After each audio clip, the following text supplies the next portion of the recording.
How in the world do you have passion today? How in the world do you keep pressing in today?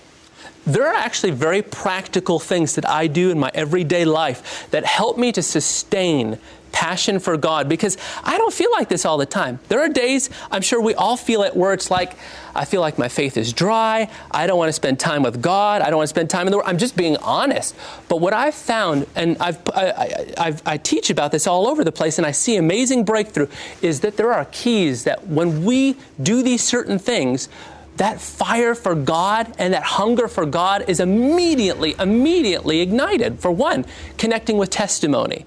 When we actually connect ourselves, when we read or watch videos or expose ourselves to what God is doing. Time for a commercial. Oh. Watch It's Supernatural. That's what he's saying. Go ahead. Oh, yeah. No, it's true. It's true. We need to actually feed on the testimony of God. Because like you were saying, Sid, we're inundated. This culture is inundated with hopelessness and bad news, but we are supposed to be constantly feeding ourselves, nourishing ourselves on testimonies of God's power, of His healing, of deliverance, because they remind us He's real, and the same God who did in one situation will do again. He'll do it again. You know what I find? When someone shares a testimony of what God did for them, other people get it. Yes. It's sort of like it's a contagious. Tell me some other things we can do. Another thing, very simple, and I'm very grateful God did this for me, is we need to align ourselves with people of like faith. You know, for those close, intimate relationships, our spouse, our best friends, those people that we allow to speak deeply into our lives, they need to be people who are pushing us toward God, not pulling us away from God. Because there are days and there have been situations in my life. I know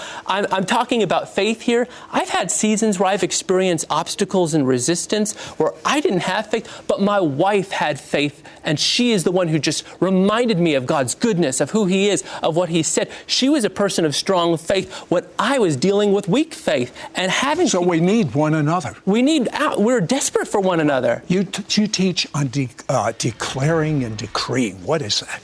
We need to say what God is saying. You know, one definition I give to faith is simply imitating God. What does that look like? There's a very quick process. It starts with intimacy. Doesn't start with a principle, doesn't start with some formula. It starts with knowing the Father, knowing God, knowing what He's like, being just captivated by His beauty and His person. When we know who He is, we spend time in His presence in intimacy, then we become able to imitate Him. We're able to say what He's saying. Our minds become renewed. What does it mean to renew our mind? To think about the things that God thinks about. What does He think about?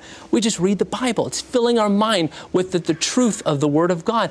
We say what He says, we think what He thinks, and when we speak what He says, Jesus said, "My words are spirit and they are life." I believe that when we actually speak the Word of God, we're not just stringing together sentences and grammar and verbs and nouns. When we actually speak the Word of God, what He's saying, power is released. My words are spirit and they're life.